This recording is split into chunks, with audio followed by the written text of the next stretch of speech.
Control, bring in New York. Roger that. Bring in Canada. 10-4. Gentlemen, we have liftoff. This is Radio.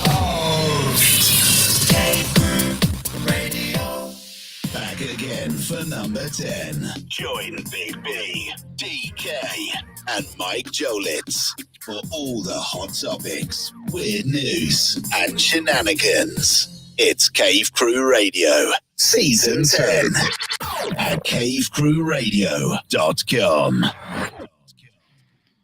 Last one of the year. The year-end awards, ladies and gentlemen.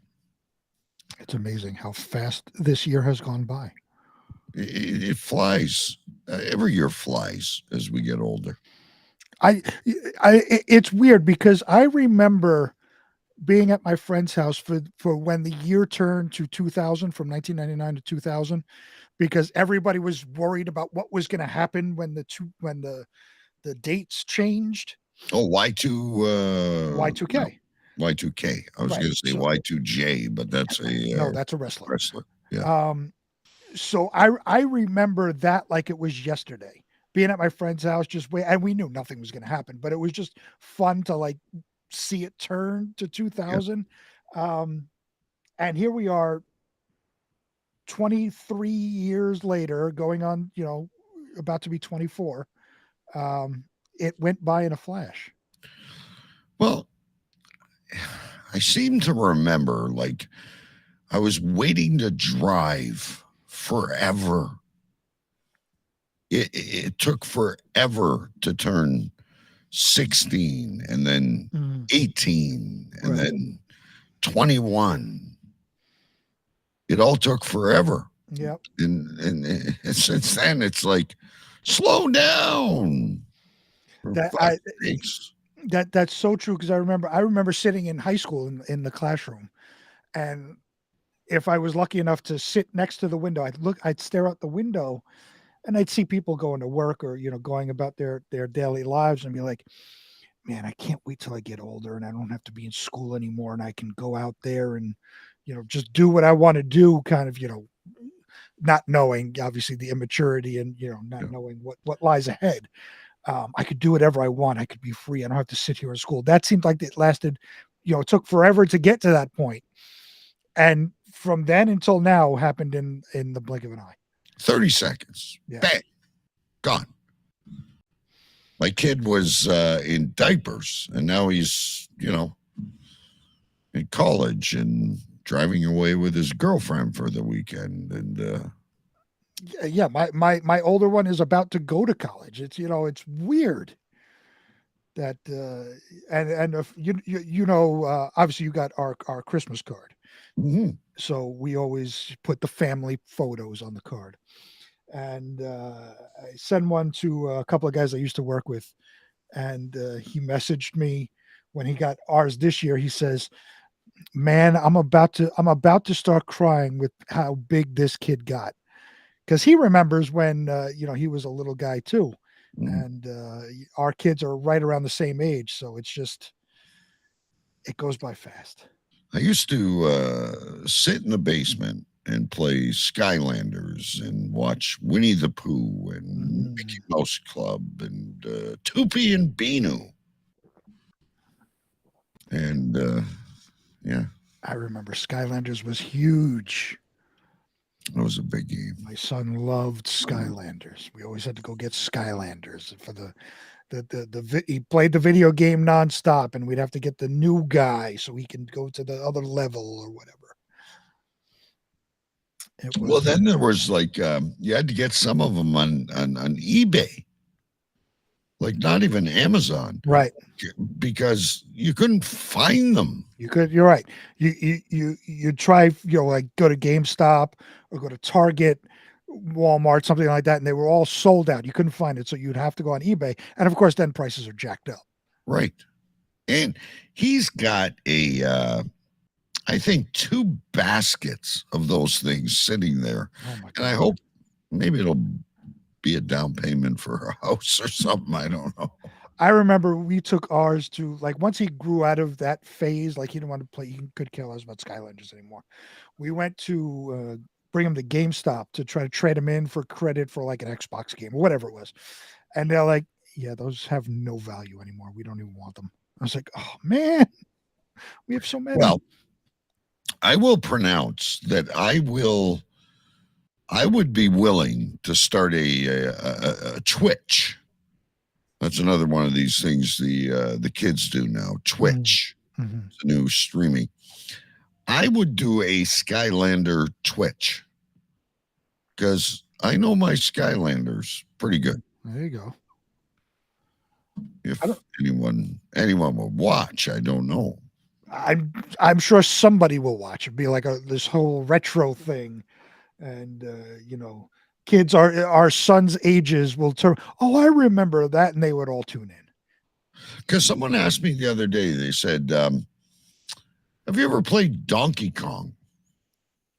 I'm like, "Are you fucking kidding me?" We lived on that. I had quarters pulling my pants down. But that, again, that's something these kids don't understand anymore. We didn't have home video games. Like, we had Atari, but like you wanted to play Donkey Kong or Pac-Man or things like that, you went to the arcade, filled your pocket with quarters, and then you'd have to put your quarter, whoever was playing the game, you'd have to put your quarter up to say you got next. Now, do you remember Dragon's Lair was another one? It was so cool. The name sounds familiar. I don't think I ever played it. Oh, you gotta find that. Dragon's Lair, another good one. Yeah. I was probably fried out on acid half the time. I spent a lot of my teen years at an arcade. Right. As we all did. We didn't have in the where I grew up here in Queens, we didn't have an arcade, so to speak. We had something called it was an Optimo smoke shop. Oh. And what that was is in the front glass case, it had like, the fucking butterfly knives and stuff like that. And then it had all the magazines in the back. Like that's where you'd get like Pro Wrestling Illustrated, right? Because those magazines. There was no social media. Right. So you had to buy the magazines. Right. You'd have to buy the magazines. So there was, PWI, all the other wrestling magazines and car magazines. Then all the way off to the right, I remember it was all the porno mags. You'd have the higher end Playboy and Penthouse, and then the garbage ones I don't even remember the names of anymore. Hustler, and a whole bunch of others. There was a whole section of porno mags. And then in the back room, there was a back room, like behind curtains, where they had video games. Not a lot of video games, but maybe 5 or 6 of those arcade games. And all of us kids would be in that smoke shop all day long. And the guys behind the counter, they could care less if we're looking at the pornos or whatever. As long as we're pumping quarters into those freaking machines, they could care less what we did in that store. I think if the kid ever moves out, I will turn the basement into an arcade. Well, it's pretty cool. You can go buy those games now. Like they have them at Walmart. Well, no, but I mean, like the actual arcade games. That would be an expensive adventure. Well, I know, but some guys want to drive a Corvette. Other guys want to fuck Pamela Anderson or whatever it is. You get a bunch of cool arcade games. You get the boys over. It'd be the hottest spot on the block, and I guarantee you the young kids would buy into it too. Well, see, that's when you start charging. That's when you make your supplemental income. You charge like an entry fee so they could play the games. Yes, a tournament. Oh, there you go. Yeah, okay, I gotta shut this down. But remember the game where you used to roll the ball and play football? Like foosball? No, you just roll this ball, and then there was another one where the silver pinball ball would come out, and you'd hit the bat. I don't You remember. get like I think I remember. Yeah, I think I remember that one. Oh, those were the best. All right, kids, year-end awards coming up. Big B's got a recap and all kinds of other stuff, and we're gonna have some fun. Let's turn on the radio over here at Pulse Talk, and let's say goodbye to 2023. 10, 9, 8, 7, 6, 5, 4, 3, 2, 1. Happy New Year! Another year has passed. Tonight we honor the best of the best, as chosen by you, the listeners. Ladies and gentlemen, it's time for the Cave Crew Radio 2023 Awards. There was a time when the world turned their back on men. Men with a dream and savage yearning within them. Legions compelled by passion that knows no boundary. A consuming flame that defies plausible explanation. Battling the forces of domestication, they find the courage to band together to experience the awesome power of big men.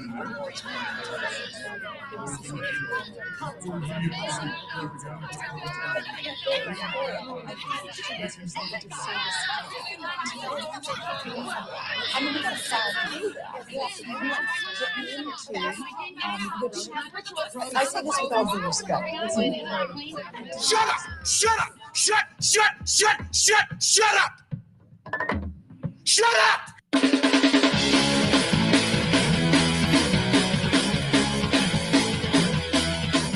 Tonight's broadcast of the masculine feminist has been commandeered by the secret society No Ma'am.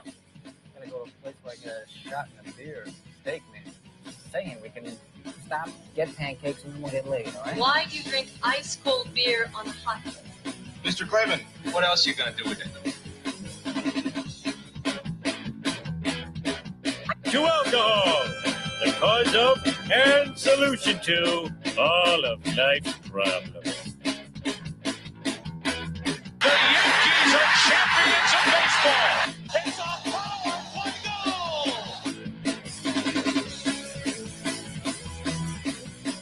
This is Cave Crew Radio.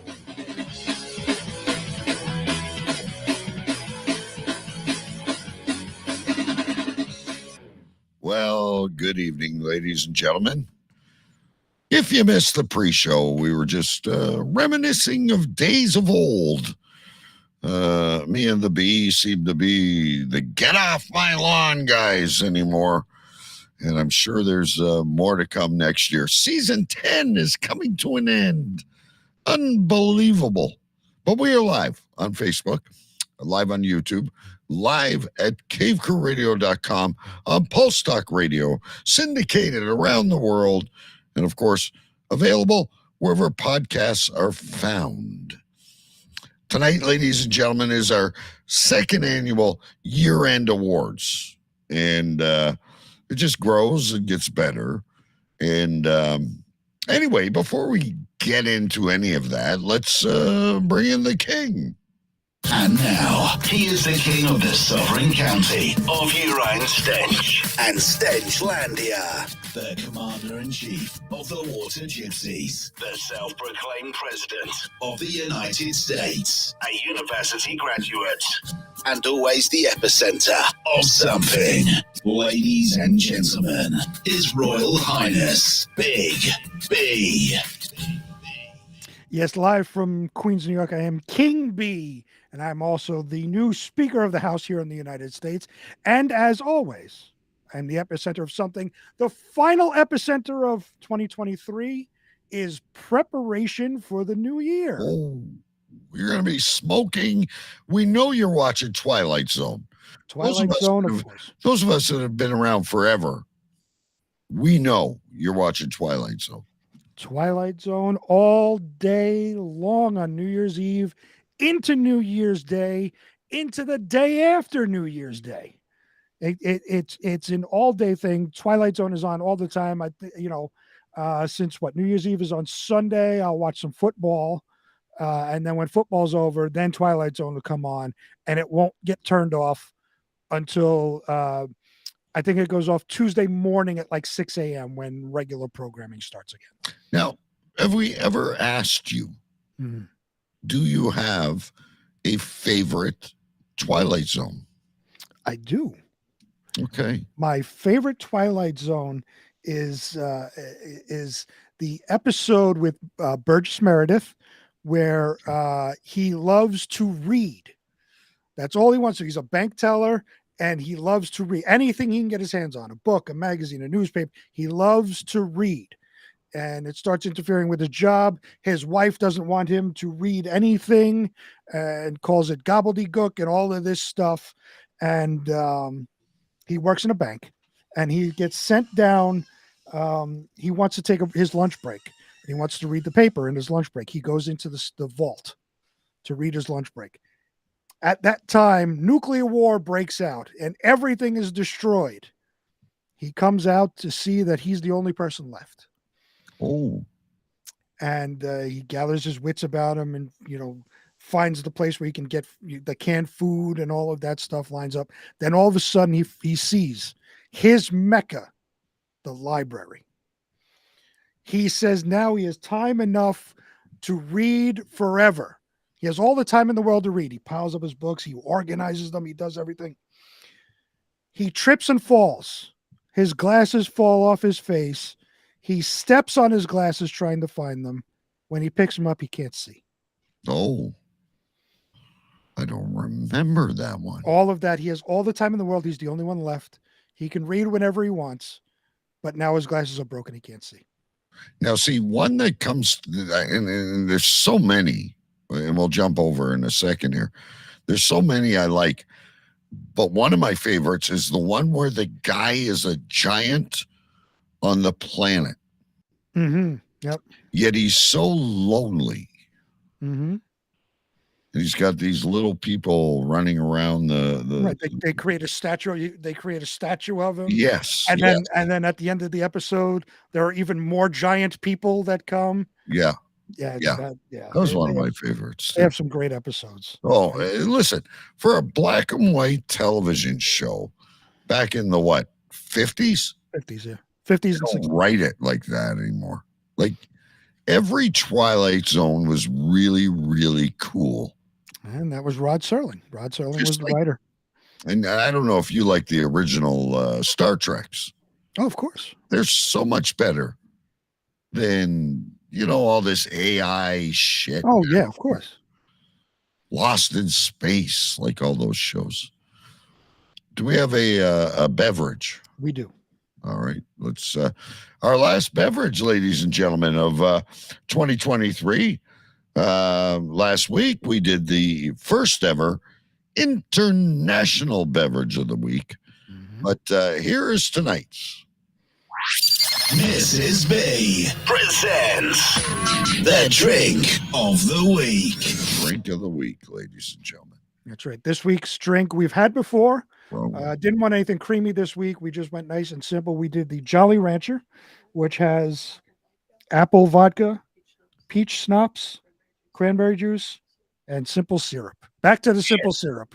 And an umbrella. And an umbrella, which of course I will give back to. Now, what is garnished around the top? And this is sugar. Sugar. Okay. And apparently my younger son picked the umbrella out for the drink. All right. Can you also tell Mrs. B how impressed everyone was with the International Drink of the Week? We all got cool presents, ladies and gentlemen, at Christmas and things we like, but that was hands down the best. So he wanted to make sure you knew how impressed everybody was with the International Drink of the Week. They're very happy with their party cups. They were quite excited by that. That was a big surprise to everybody, and the drink itself, everybody loved the drink. But I was going into like a what do you call it, with the lights last week. I thought I was gonna. He couldn't figure out how to get the lights to stop. We had to tell him to, like, it has to be empty for it to stop. So yeah, he was sitting there the entire show. He finished the drink, but it would still, because there's still remnants left in the bottom. Yeah, so it was still lighting, and he was almost going into an epileptic fit.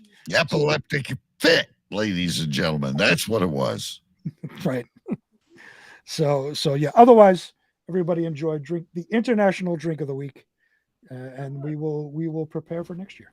And listen, we don't want to put any stress on Mrs. B, but it was so popular that it might be worth doing again. I believe me, she will be more than happy to do it again. So New Year's here. I'm going to the Big Smoke, Toronto, to see a hockey game, and then we'll be back New Year's Eve day. I'm anxiously awaiting the Michigan-Alabama game, where I will feverishly cheer against Michigan. Look at you. Hate them. You are very close to Michigan, but you despise everything that is Michigan. Except for the Lions. Oh, you like the Lions? I like that coach. He's a really he's a good coach. Yeah, I got to give it to him. He's a good coach. But yeah, all the time, whether it's obviously you're a Leafs fan, so we understand the Red Wings. I guess Michigan football. As far as college, what about the Tigers? No, Tigers. Jay, we got the Blue Jays. Who are shit. Right. Well, I was going to say you didn't do much in free agency so far. Neither did the Yankees, by the way. They got Soto, but we got some utility player from your team with 2 last names. Oh yeah, IKF. Yeah. Kiner Falefa. Yeah. And supposedly you're closing in on Kiermaier. Oh, cool. I don't pay attention a lot to that. I watch NFL football, NCAA football, hockey, and I watch the basketball, the college basketball in the March Madness is fun. But other than that, I really don't give a shit. Do you hate Michigan basketball too? Well, I hate Michigan. I just fucking hate that state. I love the United States. I love Nashville. I'm supposed to go to New Orleans this year. I love New York. Nothing but respect for the Rangers. The Islanders are pieces of fucking shit. But I love the United States. I love the Miami Dolphins and the Las Vegas Raiders, and I love the United States. I fucking hate Michigan. I hate Gretchen Whitmer or whatever the fuck her name is. God, yeah. She looks like she's had more plastic surgery than Barbie over she got the Mattel job. And her pretend kidnapping plot. Oh, she walks out in her leather pants. Like, I'm like, give me a break. I wouldn't fuck you on Viagra. So wait, so how many states have you been to here in the U.S.? Obviously, Florida. I know you've been to Nashville. Florida, Georgia, Alabama, Tennessee, Kentucky, West Virginia, North Carolina, Virginia, Michigan, obviously, New York, Michigan, obviously, Ohio, Illinois, Indiana. I think that's as far as I've been. You've been to a lot of states, considering the fact you live in a completely separate country. Been to a lot of states. Yeah, but it's still cheaper to vacation in the States for me. Is it really? Yeah. Like I went to Halifax. I went to Halifax. It was a fucking expensive trip, man. But you got to see what you got to see. Right. All right. Anyway, listen, we got to get to this. So you wanted to recap last year's awards. I can. So that was our first annual, ladies and gentlemen. Right. So for our first annual year-end awards, first and foremost, we had a Lifetime Achievement Award that went to Choo Choo Stew. Yes. Longtime co-host on the show, left to do his healthy life and left us behind, but we still gave him the Lifetime Achievement Award because we had so many laughs and he told so many stories that are classic and all of this. So he got the first ever CCR Lifetime Achievement Award. There is one more tonight. There is another one tonight, yes. And then last year, again, it was the first year we did this, and it was something we decided on not too long before the end of the year last year. It was like, we do a couple of these things, and I kept all the notes and all that. So we said, let's do some categories and let's have an awards. Let's put it out to the people and let them vote. So we did show name of the year. We had 4 awards last year: for show name of the year, guest of the year, show of the year, and segment of the year. Okay, so some of those are back, but we've expanded on that. We have expanded. We've added a couple of categories, and I guess we started off with the show name of the year last year. It was called "A Fish Called Cunt." Was the show name of the year last year. It'll be interesting to see what comes in this year. I have everything here in these envelopes. Got those sealed envelopes. We're ready to go. We're excited. See, now the Lifetime Achievement Award winner also won Guest of the Year. Choo Choo Stew had 2 awards last year. We'll see if a record is broken or not. We will see. And he was also involved in the show of the year last year. The show of the year was the Believe It or What final. So that's 3 awards. Yes, he got Lifetime Achievement. He got trifecta. Guest of the Year, and he was part of Show of the Year, which was the Believe It or What final was between myself and Stu ultimately won that matchup. Great tournament, great showdown. It was a lot of fun, and it lasted like what seemed like 9 years, but I think it was just over the course of last year. And finally, we had segment of the year because we added some new segments last year, and the first winner of that was Mike Reads the News. Oh, it beat Believe It or What. It did. Mike Reads the News, one segment of the year. We do have Mike Reads the News at some point tonight. Nice. It has survived the test of time. And while we're talking about last year really quick, I will allude to next week's show very quickly. As I was looking through the book, after that, we did the 2023 Death Watch, which we have to do next week. Right. We have to get everybody get your guesses in. 3 guesses per person. Now, to your recollection, did anyone win? Did anybody get Smothers or the Queen of England or Matthew Perry or? I know I'm putting you on the spot. So no, I have it right here. So where is it? So Stu and Short Side both said Shane McGowan of the Pogues. Right, the Pogues. And they won. They won Shane McGowan of the Pogues. Who did you have last year? Where are you? I go right off the board. I'm surprised I didn't say Matthew Perry. You had Henry Kissinger, June Lockhart, and Doc Severinsen. And they're all still there. They are all still there. I had Elon Musk, and I said he did not kill himself. Michael J. Fox and MC Hammer. Yeah, Michael J's got to drop at some point. He's he's in that new Back to the Future though. Like he's what new Back to the Future? There's a new there's a new everything. Is there really? Fantastic Four. There's a new Iron Man. They're all coming out. Nobody's original anymore. No, you kidding me? When the Hollywood writers went on strike, nobody gave a shit because all they do is just repeat things from decades ago. Before there's no creativity left. All right.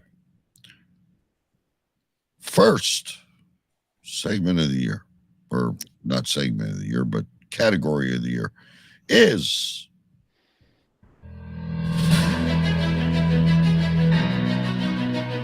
our next category is Guest of the Year.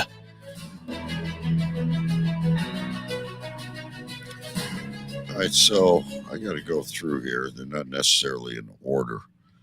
So nominated for, and I'm going to let you know if these were close or blowouts, because some were very close.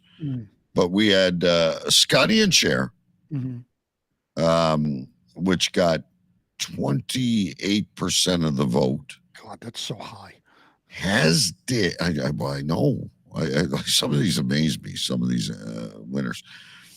As did Choo Choo Stew AI, get 28% of the vote. That's too low for Choo Choo Stew AI, especially compared to Scotty and Cher. I'm sure Choo Choo Stew AI will be back. I don't know about Scotty and Cher. Do you have your envelope for Guest of the Year?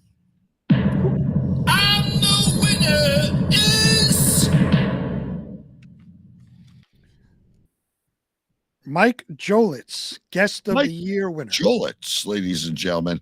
And it really wasn't a runaway. Now, see, I struggled on this vote personally. Because is he really a guest anymore? I was thinking about this, and I'm not sure, because he's not here all the time. He does segments for us, but I think when he's here live with us, it's a treat, right? Yeah. He's not here every week with us, so I still put him in the guest category. And he won by a pretty slim margin against Scotty and Cher and Choo Choo Stew AI. Mike Jolitz, by the way. Mike reads the news from last year and Twitter shits, and then also comes on, and he's got some great ideas too for next year. He wants to do like a urban dictionary. Yes, I'm looking. We're always trying to evolve. Would this be a good time for Mike reads the news as a Slate tribute? Are we too early? I would do that right before we did segment of the year, because this was last year's segment of the year. All right, gotcha. But then, segment. Okay, we can do that. All right.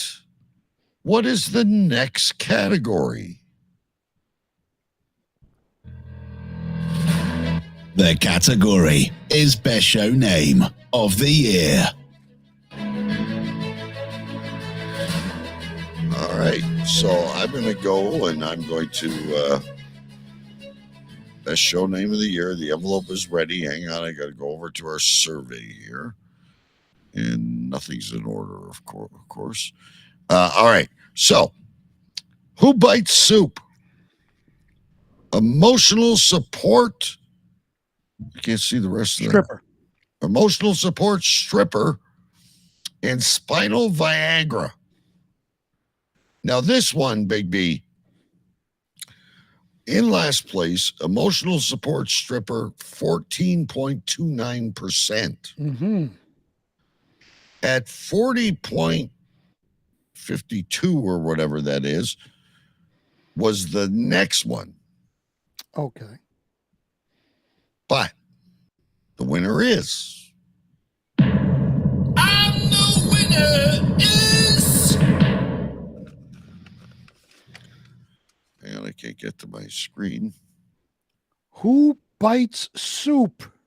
Who Bites Soup, ladies and gentlemen? By a very narrow margin. Let me go back here again. I was going to say, that's not it. What's that? I was going to say, whatever you're showing is not it. I showed that again. Sorry, hang on. Ladies and gentlemen, my apologies.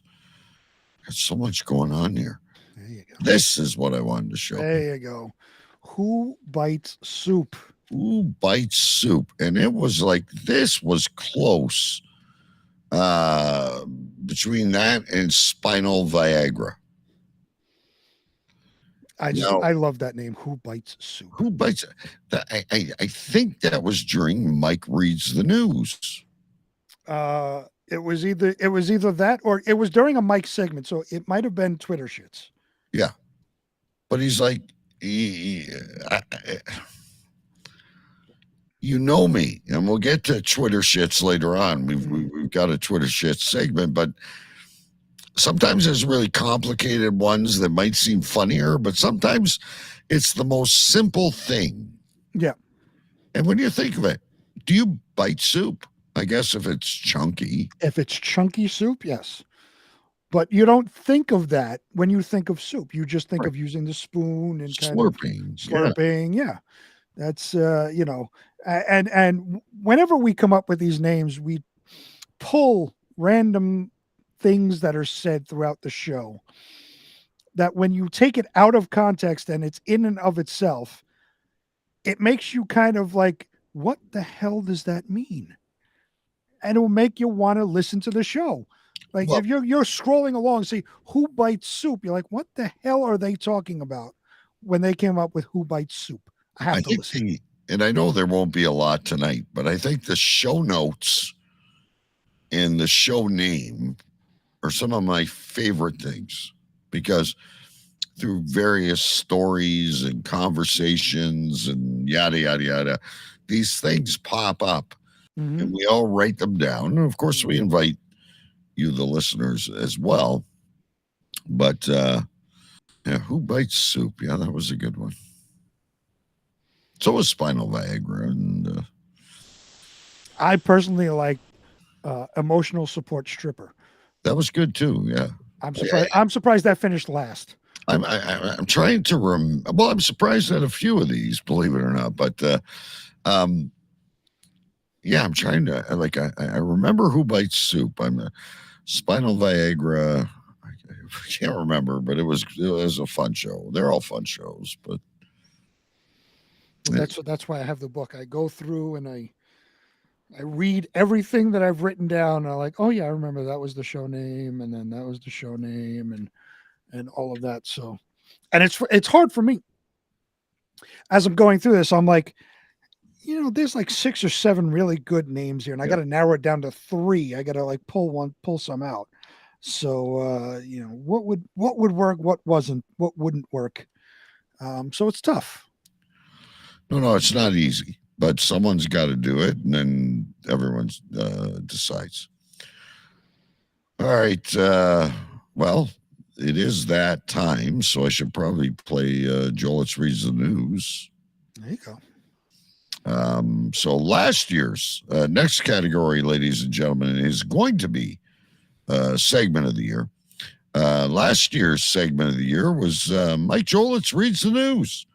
And are you keeping track? Because he's kind of on best show name, and he's won guest of the year. So this could be a record-breaking night. You'll have to stick around and find out. We'll have to find out. Ladies and gentlemen, Mike Reads the News.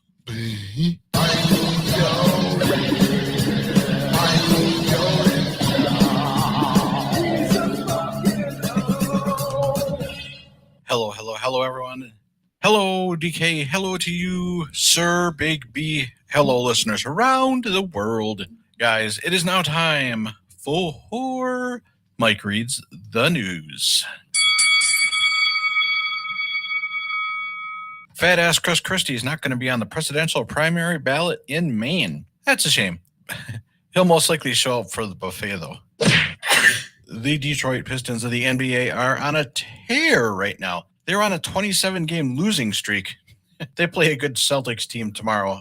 The NBA is in talks with the WNBA to trade the team for a case of cold Heineken and an orange Fanta. This is an old story, but new to me. So here goes. A stripper in California named Diamond was dancing her ass off on stage when a 9-inch long solid piece of caca slid out her ass. Not sure who measured it, but hey, not to worry, DK, Big B, she's doing fine. Requests for lap dances from her are up 300%, and requests for sharts are also on the rise. You can find sharting videos on her OnlyFans page. Or so I heard. The wild new sport is taking over ESPN 8 The Ocho. It's called Pillow Fight Championship. Bridget the Midget is scheduled to be the ring girl in this upcoming season. And the finals are going on this weekend at the Motor City Casino, just across the border from Windsor, Ontario, Canada. Tickets are only $5. You going, DK? And finally, in the news, online retailer Alibaba is facing a lawsuit in U.S. courts over fake Squishmallows. That's those fluffy pillows that the kids like.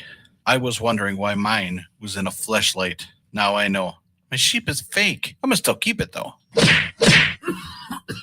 Alrighty, guys, that does it for the news. And it's now time for just a few tidbits. They're not headlines. They're just little tiny pieces of shit. Oh, yeah. Tommy Smothers of the Smothers Brothers died. He was 86. Oh, no. The Broncos are benching Russell Wilson, and he's going to be the backup quarterback for the rest of the season. Oh, no.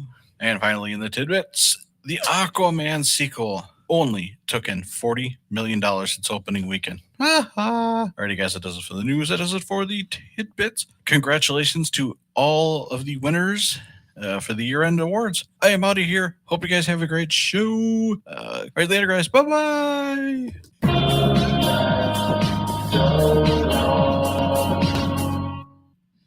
Always fun when he does it live. Well, so there was an event that he mentioned that is right across from you in your favorite state of Michigan that I think you need to attend and cover for the show. I made plans. We need a better producer, PR person, yada yada. I don't know. When did he say it was? I didn't catch when it was. This weekend. But was it? Oh, this weekend. Okay. Hello, sweetheart. I'm going to go watch a midget referee pillow fights at the Motor City Casino. Would you like to come? I'll buy you a sandwich. Never fuck the hockey game. Who needs to see the Leafs when you can go see Bridget the Midget and pillow fighting at a casino in Detroit? Bridget, and you know what the funny thing of it is? BB, if it was like a little further out, it was a regular weekend, I would probably pay the $5 and go see Bridget the Midget, try to report live, try to get an interview back to you. That's the kind of shit I do for fun. But not this especially weekend. For $5. Like I paid a lot more than that for the hotel and the hockey tickets. Right. You can't go wrong for $5. Bridget the Midget, ladies and gentlemen. Can we get Bridget the Midget on the show? I'm sure we could. I don't know how much of in demand she is if she's the ring girl for pillow fights. But listen, the best guests we've ever had have been the most obscene. Mm-hmm. You know, we try to nail this or we try to nail that. We had Libby Higgins. We had I can't remember if the dude that died and won the Senate seat, Dennis Hoff. Yes. You remember if that was this show or the other one? We had what's her name, Army Amy, one of his hookers. One of the girls from the Bunny Ranch. So I think Bridget the Midget would be a big draw. We should try. All right. Why not? Make note of it, ladies and gentlemen. Bridget the Midget. Where are our Cave Crew Radio fact finders? We used to have them they used to be very plentiful back in the day. That's we right. need to get a hold of this person, or we need a phone number for this person. And they'd send us stuff at cavecrewradio@gmail.com or message us on Facebook. Now, you guys are like a drought. This is like Moses going through the fucking desert. We need a little help here. We need an official producer who will go out and get these people for us. Any volunteers? We need Bridget the Midget. I think it would be a showstopper. I'm all for Bridget the Midget coming on the show in 2024. Would she sit on a normal chair, or would she need a one of those kid things that you get at Ponderosa when you go, or Bob Evans? Oh, like a high chair. Yes, not the official high chair, but those little boosters. A booster seat. Maybe we can have Scotty come on since he is the official chairperson, he could help her in her chair needs. There's a good point. And maybe, just maybe, we could get Scotty out of that house where he's living in a room with his ex and her man toy, and he could be with Bridget the midget and Chair. And we the highest court. We could have a wedding. See, this can be bigger than any of you imagine. You've got to remember the Wizard of Oz when she clicked the ruby shoes, or the never-ending story with the luck dragon, or Mary Poppins with that magical umbrella. If you would just dream things, Bridget the midget could be huge. We've done 2024, an endless summer spectacle. We did what did we do? Choo Choo Mania 1 and 2. Yeah. We've done Jolit's Jamboree. Now in 2024, we need to have a wedding spectacular between Scotty and Chair and Bridget the midget. Bridget the midget. It can happen. Remember last week, I think it was, when Mike Jolix was like on that farmanimals.com. Right. Well, love is not short, ladies and gentlemen. It's all a perspective. And Bridget the midget could be the perfect match for, what was his alter ego again that he refused to reveal the gender? Casey. Casey. Oh Casey my God. And Bridget the midget. Now they have shows out there for in real life called like 90 Day Fiance. Yes. And all this Under shit. the Deck. There's another one, Under the Deck, my wife watches sometimes. Like, it was ridiculous. So why can't we do that on this show with those two? Bridget the midget, I know you're not listening, but someone that knows you is, and I know you're going to be in Michigan. And God, if I had the time, I drive over there and I would go find you, and I would place you on my lap, and I would explain how important this is for you and I to both become social influencers. Ooh, there you go. We would go viral, as the kids say. Which, by the way, I know you don't watch TikTok, and I probably shouldn't, because it raises my fucking blood pressure. These things pop up randomly on TikTok, and I get it. The kids like to watch each other dance, and they like to watch each other play video games, and I understand the youth. There's this fat Slovakian guy, and all he does is eat food. He has over 100,000 followers. Ladies and gentlemen, I'm not saying I'm Johnny Carson and he's Ed McMahon, but come on. We've had a few good punchlines over the years, and we've had a few good segments, and we really invest in our content. I don't sit there and eat a Big Mac and slobber all over my face, speaking a fucking Slovakian language. 100,000 followers. I shouldn't do this to myself, Big B. I know why you stay away from this stuff. I don't go anywhere near it because, as I've said, I think it's the lowest of the low IQ levels of the people that are on there doing their dumb shit.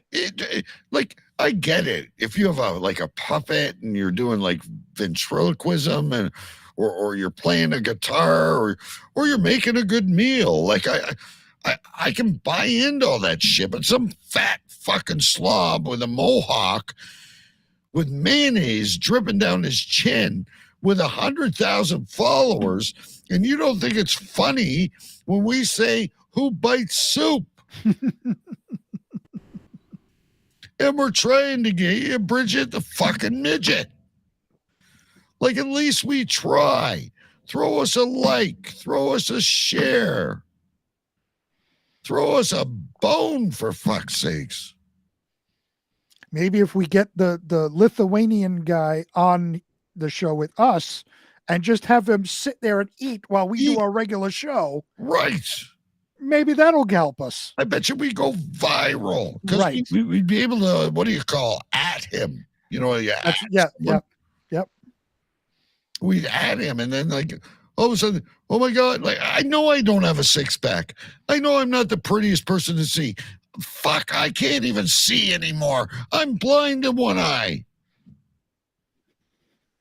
And Big B can't hear, and he's got all this other shit going on with his rheumatoid arthritis or whatever it is. At least we try. Anyway, enough of that stuff. What's our next our next category of the week? We never stop, ladies and gentlemen. We never That's stop. the segment we just did. Mike reads the news, the winner of segment the last year.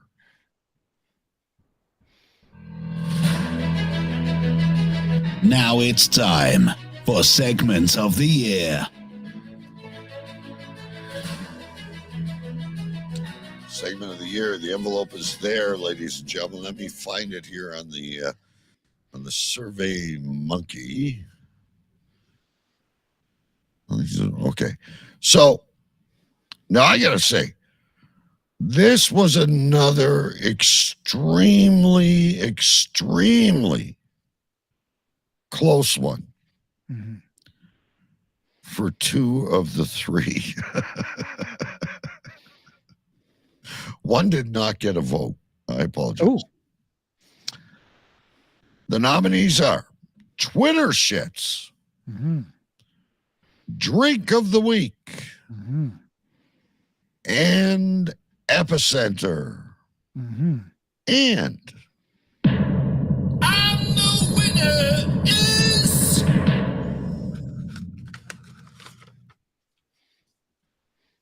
Twitter. Oh, you did it again. Coming up every time.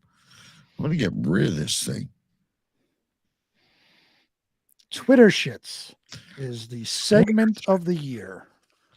Which is no secret, ladies and gentlemen, is my favorite segment. However, after last week, I was really struggling, and Drink of the Week is a very close one. I am so sorry to the Epicenter because it's not going away, ladies and gentlemen. But the Epicenter did not get a vote. That's all right. I will tell you, so I have it on record. I voted for Drink of the Week, which is my wife's category. I could not vote against her.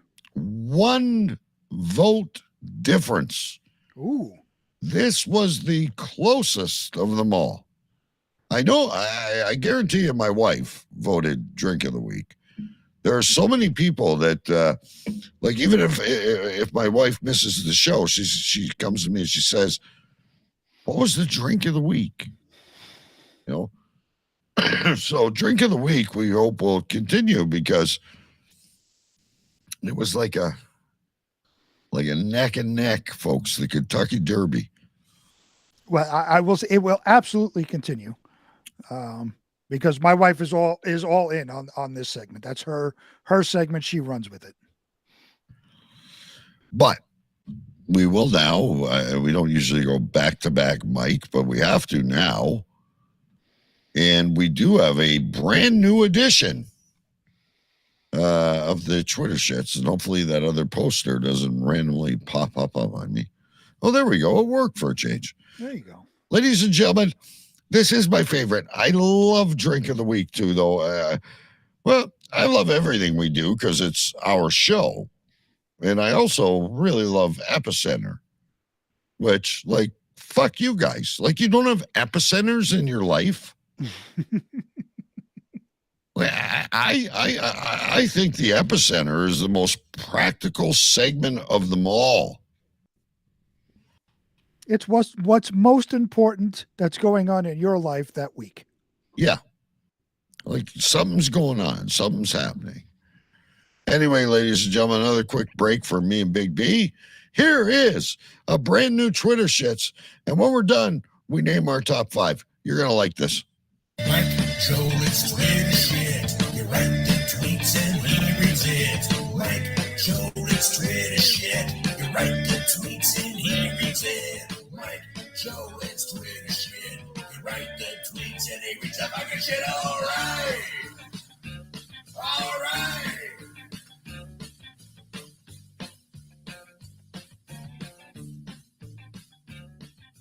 Hello, hello, hello, DK, and hello to you, Sir Big B. Yes, guys, it is now time for the Twitter shits. This is where I take a fun little Twitter story and I tell you what Twitter had to say about it. On today's episode, adult film star, you mean porn star, Moira Mills called out basketball player Zion Williamson for being fat and boring in bed. Twitter erupted, and it was the best thing ever. 2-Inch Monster tweeted, I've read all her books. She's an inspiration. P on Me tweeted, she still let him hit it, so joke's on her. MILF tweeted, stunning and brave. Prayers for her. Fluffy tweeted, she still thinks this makes him look bad. I'm sorry, tweeted, probably because she's been beat up with megadongs for a living. Her daddy issues are coming out. Orange Man Bad tweeted, I ain't saying she's a gold digger, but 5-figure discount tweeted, he still got his nut. It's a win for him. Who's your daddy tweeted, she's a porn star. It's like throwing a hot dog down a hallway. Sit down, whore. Damn.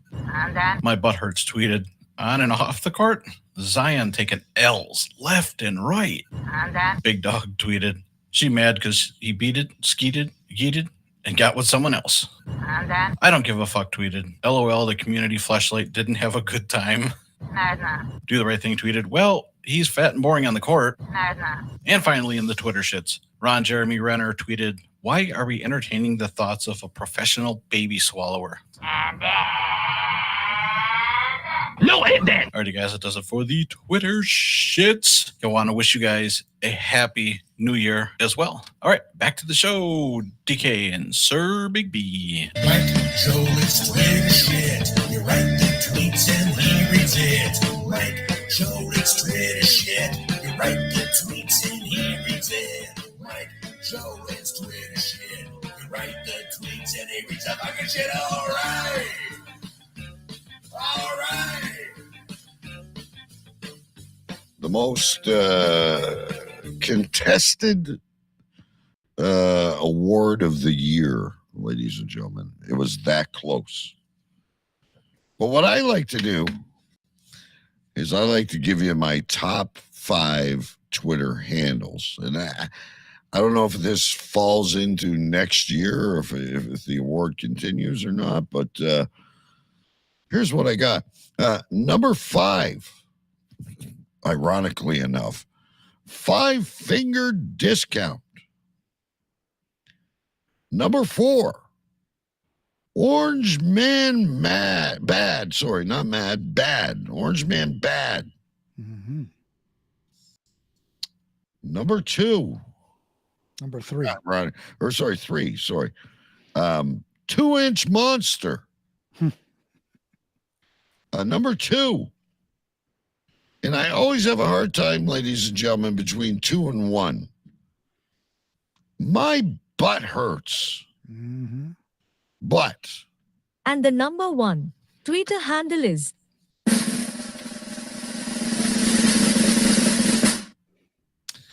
And I have not indulged in this, ladies and gentlemen. I always have to proclaim it.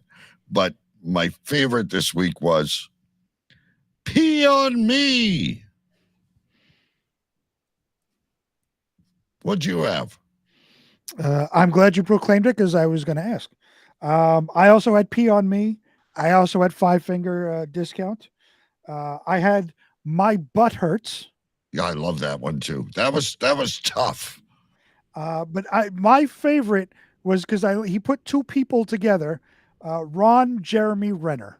Yes, that was good too. Yeah, I like that one. Yeah, that was good too. So what I have done is I have my list of Twitter handle winners from this year, 23, and I took the one from last week because that wasn't included in the voting, and moved it over to the new winners for 2024. And So what I have was two last winners week? now.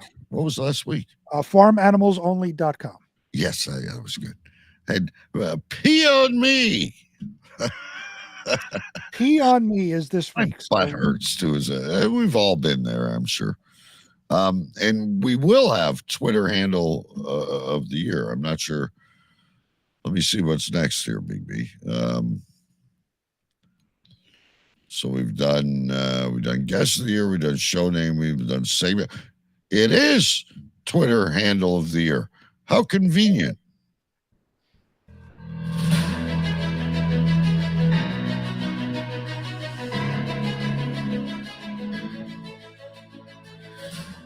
Our next category is Twitter handle of the year.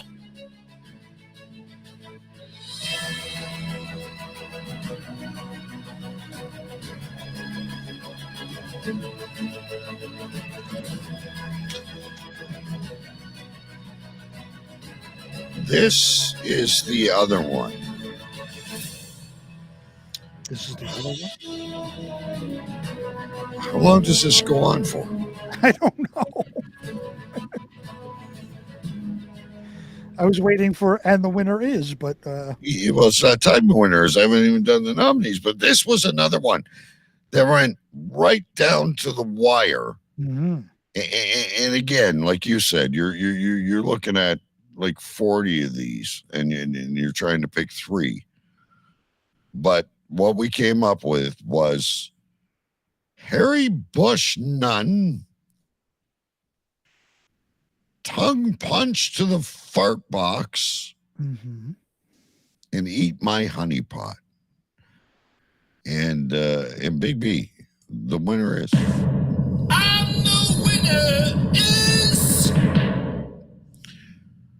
And the winner is, ladies my and gentlemen, honey pot. Eat My Honey Pot. That also went down to the last vote against, what was it? Kiss Me in the Fart Box, or? Tongue punch in the fart box. Yeah, tongue bark in the fart. Honey Bush Nunn got a bunch of votes. Or Harry Bush Nunn, sorry. But yeah, Eat My Honey Pot, which apparently, ladies and gentlemen, I was the only person that didn't know that meant something. I just thought it was really cool. What does it mean? Well, you told me you were telling a story that night. I don't remember. You I don't said remember. to me that night, you're like, don't you know what Eat My Honey Pot means? I honestly don't remember that. I must have been quite inebriated. All right. Well, I'm assuming it means cunnilingus or something like that. But Oh, it could. Yeah, that makes sense. maybe Mike Jolitz was on and he said, you don't know what Eat My Honey Pot is? Yeah, I don't remember saying that at all. I mean, it is very possible that I did, and I was just too inebriated to remember. But yeah, I think I voted for tongue punch in the fart box. I can't remember what I voted for. But Harry Bush Nunn was good too, though. I remember hearing that. That was maybe I voted for that. It's tough once you have like you said, like for these you had like 40 of them, because I write them down every week, and I gave you, because this was your thing, so I gave you the entire list of all the winners. You had to narrow it down to 3, and we had to pick the winner. It's impossible. All right, so next up is Lifetime Achievement Award. Before we get to that, guest of the year was? Oh, guest of the year was Mike Jolitz. And best show name was? Who Bites Soup. And segment of the year was? Twitter Shits. So that kind of ties him with Stu at 3. Technically. Does he get any credit for Twitter handle? Because because I chose that. Okay. Yeah. Twitter handle of the year was? Eat My Honeypot. Eat My Honeypot. So anyway, ladies and gentlemen, last year we started with this, and like Big B alluded to at the beginning of the show, you know, Choo Choo Stu has gone his own way. He's doing his thing. He's doing great. He still pops in and talks to us once in a while. He got a whole Christmas tree this year, like, you know, stuff going on with him. But he left the show.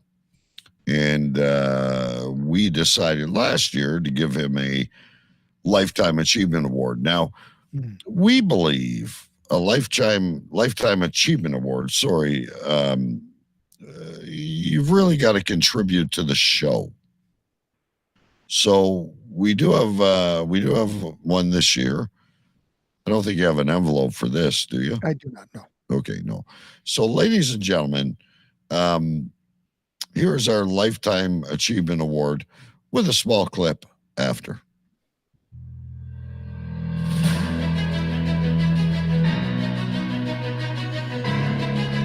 It is now time for this year's Cave Crew Radio Lifetime Achievement Award.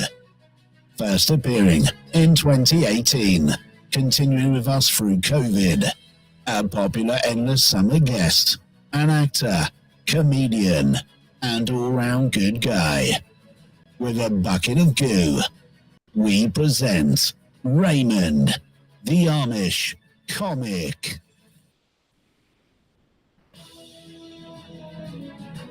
Well, I've had some really cool shit happening to me. Anytime there's an Amish audition, my Facebook fan page lights up. Everybody I don't even have to find them. They just find me. So I auditioned for a Amish farmer set in Lancaster. That's the only time they cast anything Amish. It's mostly when there's a crime show and they got to fucking run through Lancaster. Then they need dumbasses like me to just stand and go. So, and it was a speaking role, right? And so I auditioned for a speaking role of an Amish farmer at his farm stand, and I didn't get it. No. And I got a little pissed off. I took background work, but I called them out and I said, how comes I never get cast for anything Amish? And they said, well, you're with this face, you're too happy to be Amish. It doesn't fucking work right away. So it just doesn't fucking work. It doesn't fucking work. There's no Amish. I go. But you've escaped. You escaped that thing you do at the teenager age. Well, yeah, but what they when they want to cast Amish, they want this. Where they want the soul crushing look. Exactly. They want the soul crushing. All right. Now, Ray wanted to be here tonight, but he has a show. He's performing. I'd have to find the email, but he was like, holy fuck. You've got to be kidding me. I love you guys. Speaking of TikTok, he's like our most viewed TikTok. And he never says no. Oh, we got a comment. Congrats, Raymond, the Amish comic, which I do believe Mike Jolitz back in the day, because Mike was like a connoisseur, just like Stu of podcasters and famous people. And but Ray has never said no to us. Right. No, he hasn't. He was on 2 years during COVID. He was on previous to that. He was on one time you were on vacation. Like he's just a yes guy. You can ask Big B. Might as well mute, because he'll have you pissing your pants. And he's told stories about fireworks and feral cats and you name it. He's told stories of it, and I let him know about it. He's very flattered, and I'm sure he'll be back. I have no doubts he'll be back, and that's one of the good things about having Mike on. Not Mike. Mike's commenting that he did, in fact, introduce Raymond to us. one of the really good things about having Raymond on is not only is he entertaining and funny, but we don't have to do a lot of work. We ask 1 or 2 questions, sit back, and Raymond's going to run with it for an hour and a half. Right. So this year on Endless Summer Beach Party, he was on. I kept him muted for 5 minutes. He was losing his mind. Guy just wants to explode. and that's a good thing. But kudos to him. He's writing a book. But when he couldn't perform, which is his main thing, ladies and gentlemen, is he goes and he does stand-up comedy as the F-Bomb Choir and the Bucket of Goo and all that stuff. He was doing live streams. Mm-hmm. And I just admired him so much and he would email or text back and forth to me, because not that I'm an expert, but Big B and I have been doing this for a few years, and we know how to get the video working, and we know how to get logged into YouTube and all these, and he'd be firing all these, and he ended up buying an iPad. He ended up buying a microphone, and great guy, ladies and gentlemen, just a great guy. And you can Google Raymond the Amish Comic on Cape Crew Radio. There's, I think, 5 shows now. And if you don't piss your pants. Now you've said it a couple of times, and he hates when you say this. Amish, I'm sorry. Every time you introduce him, you talk about him, you call him Raymond the Amish Comic. Yes, you're right. And every single time when he hears it, he lambasts you. Yeah, because it's not Amish. Shit. It's Amish. Yeah. But great guy. And that's one of the funnier parts of this, when he goes after you because you say Amish, and then you do it on purpose to get him going. I don't think I do, though. It's just I read it, and even Mike Jolitz will tell you he wants to do this word association game, because I'm so bad at pronouncing things and spelling. I think I'm pretty good, like when it comes to like knowledge, but when it comes to like putting it into, alphabetic shit, I'm not very good sometimes. And it just looks like Amish to me. I don't know why I put an I in there. I have no idea why. But I've given Mike some words for you. Yeah, that might be another new segment. Which, by the way, ladies and gentlemen, while we're here, I should say, we do want to let you know it's going to take a while, because I'm going away for a couple of days. But over the next week or so, you're going to see some new colors, and Cave Crew Radio is in fact. Wow, back for more in 24. It's Cave Crew Radio. CaveCrewRadio.com. Yeah, we got some fun stuff planned. A lot of your segments that you already love will be here. Bridget the Midget, perhaps. Who knows? We're going to try. We're going to try. But congrats to Ray. Okay, I think we well deserved for the Lifetime Achievement Award. Well, you know what? Like, we've had a lot of friends through the year, and I'm sure Mike will eventually win, but like I told you about the guest of the year, Mike's he's become like a co-host. He has, but I still look at it, maybe he'll be more regular in 24, but I still look at it as he contributes every single week with great content, but when he's live, it's something special. Right. And I agree with you. All right, you ready for the next one? We only have 2. 2 left. This is something that you kind of, I don't want to say you designed it, but you took a real passion to this over the past year. And it causes me to really look for things when I'm diving into stories. Mm-hmm. Ladies and gentlemen,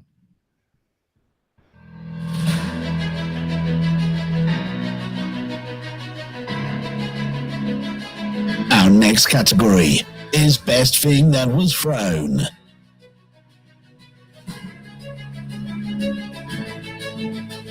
Yeah, there's 33 seconds of that, and I'm not letting it go. Not twice. Once bitten, twice shy. Best item thrown, ladies and gentlemen. There was probably at least half a dozen, but we nominated 3. Yeah. And here are the 3 we nominated. Let me find them here. Best item thrown. A 7-Eleven hot dog. Barbecue chicken wings. And a barbecue grill. And this was a landslide again. Ooh.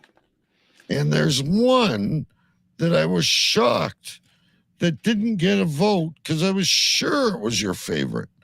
But anyway. And the winner is the 7-Eleven hot dog. 7-Eleven hot dog. It was my favorite from the very beginning. How did you not vote for the chicken wing? So how this all started was the chicken wing story, because they described the person that got hit with the chicken wings as having barbecue sauce on the face, neck, and shoulder area, as if it was shrapnel. You loved it. You proclaimed over and over and over again that was your favorite. That was the start of the throwing, and I absolutely loved it until we got to the story of the 7-Eleven hot dog, because that 7-Eleven hot dog got thrown at least 4 times by 2 different people. It was wonderful. It was the customer took the hot dog and threw it at the cashier. The cashier then picked up the hot dog and threw it back at the customer. The customer then picked it up, threw it back at the cashier. The cashier picked it up, threw it at the customer's car. It was like a tennis match of hot dogs. Yes. It was back and forth. That's why I voted for the 7-Eleven hot dog, because that was a phenomenal story. I did as well. Now, 2 people voted for. So Big B alluded to the barbecue chicken wing. It was good because it was very graphic. Yes. About the sauce and like no injuries or anything like that, but the sauce got everywhere and it was very malicious. The barbecue grill was that could really hurt someone. And that kind of took me when I remember when reading that, it kind of took me off guard for a second, because the police were chasing this guy in Florida, I think it was. Yeah, it's always Florida. I think if any of these are not in Florida, let me know. It's very possible they were all in Florida. But as the cops are chasing this guy, he's finding different things on the street to throw at them to try to, delay them or whatever. He's eluding them, yeah. Eluding them. I don't know how, but in the midst of all this, he got a barbecue grill and threw it at the police. Yeah. I mean, that takes one effort and in the midst of trying to run from the police, you got to stop, you got to grab the grill, you got to lift it up properly, you got to heave it, because it's not like throwing a rock. So that took a lot of dexterity and strength. Yeah. But the 7-Eleven hot dog, because it was a volley. The chicken wings got no votes. I thought for sure it was going to be a race. I was 7-Eleven hot dog all the way. I did think about the chicken wings for a second, because that was my favorite story, because like I said, they described the sauce on the person as if it was a shrapnel from a bomb. Yeah. But again, because the same hot dog got picked up and thrown 4 different times, it has to be the winner. The repetition. Yes. Now, would have cinder blocks, I think that was last week or the week before, would have cinder blocks dropped in there? No, I don't think so, because that's kind of, people throw bricks or cinder blocks. That's kind of, I wouldn't say a normal thing to throw, but it's kind of an ordinary thing. Like, people throwing food items, especially in a store, picking up random items of food or a big item like a grill that you don't normally hear. That's more appealing to me, at least, than a brick or a cinder block, or, I throw a rock. Or a dart or something. Or a dart. Yeah. They have threatened that there was a toaster. There was a toaster. That's right. Yeah. At one point. And then there was that Monopoly story, and I can't remember what happened there. I don't know if something was thrown or that broke into all hell too. But anyway, ladies, the 7-Eleven hot dog was, to me, it was just a calamity. It was like, if you really want to hurt someone, if you're that mad at someone, there's got to be a bottle of Gatorade or a spatula inside where the hot dogs are, or something where you can do some, instead of whipping imagine getting down, picking up the hot dog, throwing it back at the person. It's like duck, duck, goose.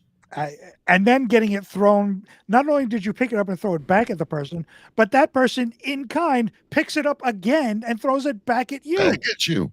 And then that person picks it up and throws it at your car. It's, it's one of those things where I'm sure we're going to have a lot more throwing stories this year. I don't expect another story like that. That, to me, is like a one-of-a-kind story. Yeah, that was a good one.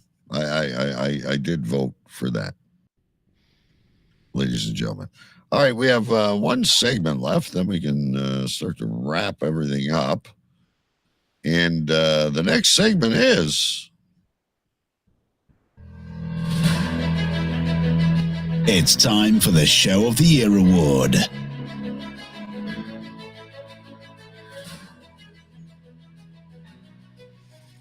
Oh, short and sweet. Thank you very much. Excuse me. Let me find it here. Guess the year we already did. Show of the Year. Nominees were the Jolitz Jamboree, the Amish comic. So got to write this stuff. Amish comic on the Endless Summer Beach Party, and Talking FLA, the full show, which we've done a few times. I'll break down the votes in a minute, but for now, And the winner is Jolitz Jamboree. the Jolitz Jamboree. Now, this to me was a big venture because we did Choo Choo Mania. Mm-hmm. Was there 2 or 3? I can't remember. Okay. 2. But the second year was the now defunct couple, Jason and Amanda. Yes. Both, to me, very, very good shows. Very aggressive, very brilliant. But you came up with an idea this year of the Jolitz Jamboree to replace Choo Choo Mania. Oh my God, get rid of that.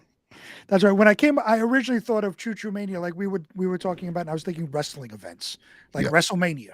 We could have Choo Choo Mania. And then I don't remember the wrestling event that was the Jamboree. I don't remember. It was like Wrestle Jamboree, whatever it was. I don't remember what it was. But that's what came to mind immediately because Mike's last name starts with a J. So it's kind of that J and J, Jolitz Jamboree. It just fit. And then so Choo Choo Mania, sorry, was Choo Choo Stew versus Chris Ripka, which was an instant classic, in my opinion. And then Ripka just kind of dropped off the map. He was supposed to be on Believe It or What, and just he had strep throat, whatever happened. I still think he's homeless somewhere in Minnesota. But then we bounced back with the Choo Choo Mania and said, okay, it's going to live, because we didn't really have Jolitz in place then. Mm-hmm. Yep. And we're okay. We got to make this live. This was a fun event, and so we pit a couple together or against each other, not together, and it was a lot of fun. And then Jolitz Jamboree comes along. You kind of threw that out there. I loved it. Mike was a great sport, and you versed Mike in the first annual Jolitz Jamboree, and it was awesome. Another, so I don't know. Is there Jolitz Jamboree 2? Is there something new in the pipeline? I don't know. I never know. That's the best thing about this show. I'm all for Jolitz Jamboree 2. We would see who the participants could be. Could be maybe me versus Mike, or could it be Bridget the midget? Ooh, we don't know. Mike says he's in for Jolitz Jamboree. He's already committed to it. Great show of the year. So, I think that's all the segments, right? That is all the categories. I need I'm going to need a telly, because I think I may not be right, but I'm going to give you a drum roll.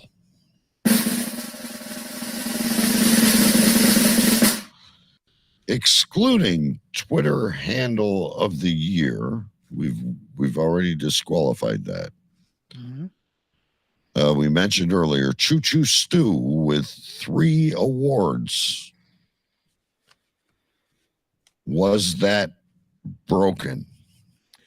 You know, when I was putting this together, I realized that there's a lot of Mike Jolitz in this. And Choo Choo Stew having 3 awards last year was broken this year. Mike Jolitz contributed had 4 awards. He had Guest of the Year, Mike Jolitz. Yep. Show Name of the Year, Who Bites Soup, which was from Mike Jolitz. Yep. Segment of the Year, Twitter Shits, Mike Jolitz. Show of the Year, we just announced, Jolitz Jamboree, named after him. So there you go, ladies and gentlemen. And that just leads me to believe we are truly Choo Choo Stew, Mike Jolitz, Raymond the Amish comic, that blind dude who used to come on with us, who I think Mike introduced us to. Remember the blind dude? Big D. Daryl. Big D, Daryl, yeah. Yeah, Big D. We're blessed with supporting characters, ladies and gentlemen. Don't forget the Man of 1,000 Voices. Man of 1,000 Voices, Matt Vanderpool. And, of course, Scotty in that stupid fucking chair and his avatar named Casey. Oh, God.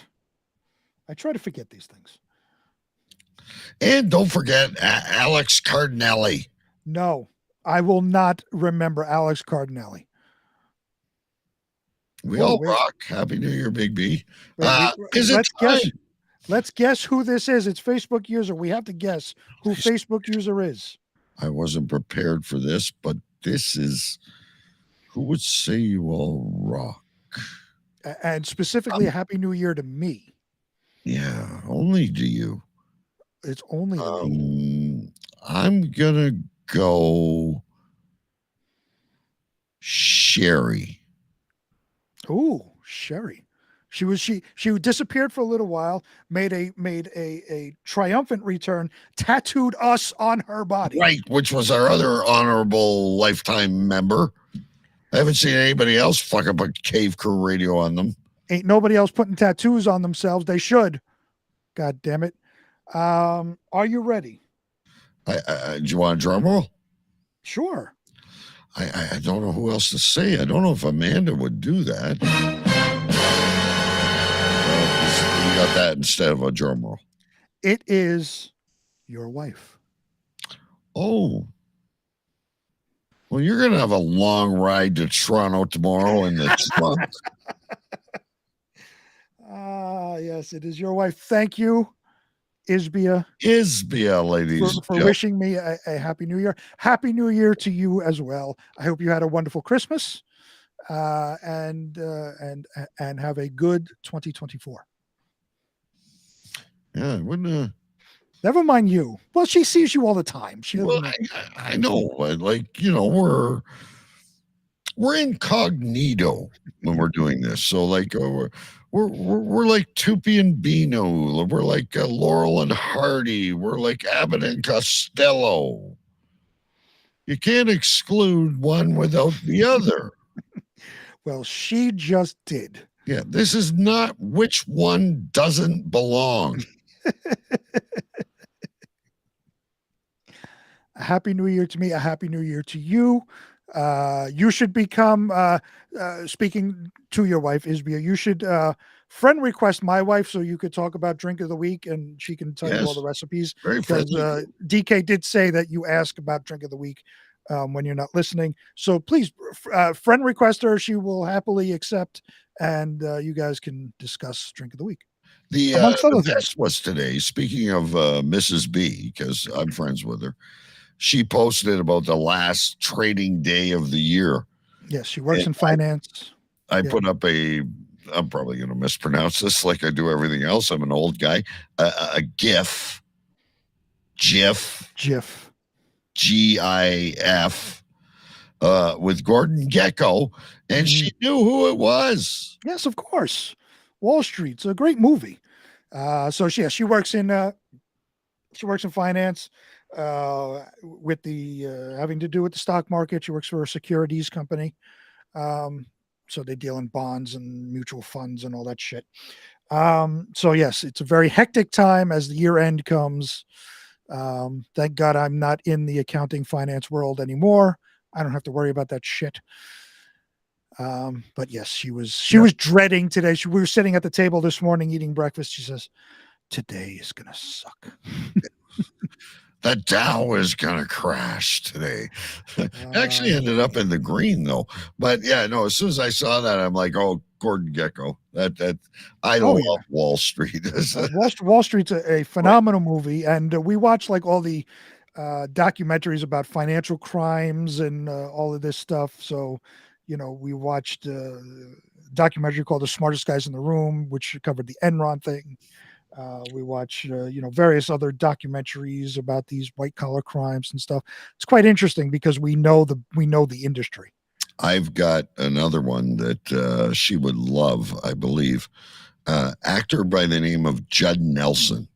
It was a mini series, and it was the Billionaire Boys Club. Oh, look that one up. That was a good movie. I remember Judd Nelson from The Breakfast Club. Yes, same guy, but he was a little older. And then speaking of breakfast, was Andy McCarthy in that? Andrew McCarthy in The Breakfast Club? No. Yeah. Well, he was one of those guys from like he was in Mannequin. Yeah, St. Elmo's Fire. St. Elmo's Fire, yeah. That's another movie that he's in that's really, really good. I got to go back and watch these movies. Less Than Zero. Oh, Less Than Zero. I remember that. That was I remember that because the Bengals had the music video and the main song in that, and everybody loved Susanna Hoffs. Yeah, so. That was another but Billionaire Boys Club. Check it out, Mrs. B. Check it out. I will let her know.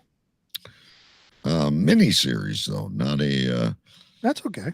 And then if you really want to show your age, now I was a little kid when this was out, but Nick Nolte and Peter Strauss, Rich Man, Poor Man. I never seen. Very famous book. I know the name. I've never seen the movie.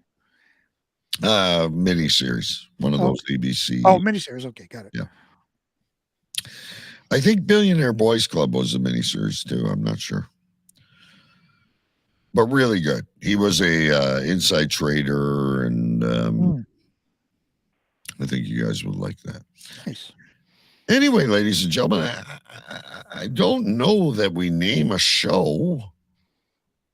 I have nothing written down. We were just doing awards. So it's the 23 year-end awards. I mean, I got for show notes, it's like, Pee on Me and 2-Inch Monster and My Butt Hurts, everything from Twitter shits. The only thing else I wrote down was, and I cannot remember where this came from. It's like throwing a hot dog down a hallway. That was in Twitter shits as well. Oh, was it? Okay. All right. Yeah. But yeah, I didn't write down anything. I just figured because we were just doing awards. So I figured the show would be called the Year-End 2023 Awards. And we'll go from there.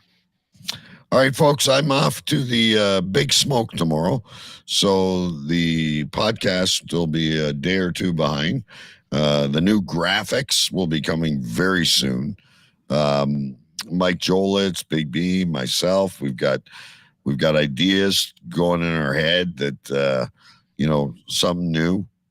Mine is yes, no, maybe, where I throw something at Big B and he goes, yes, no, maybe. No comment, nothing else, just a yes, no, maybe. Then we can always talk about it after. But Mike Jolitz with his Urban Dictionary, Twitter shits. We got Epicenter. We got, even though Epicenter got no votes, ladies and gentlemen, it's not going away.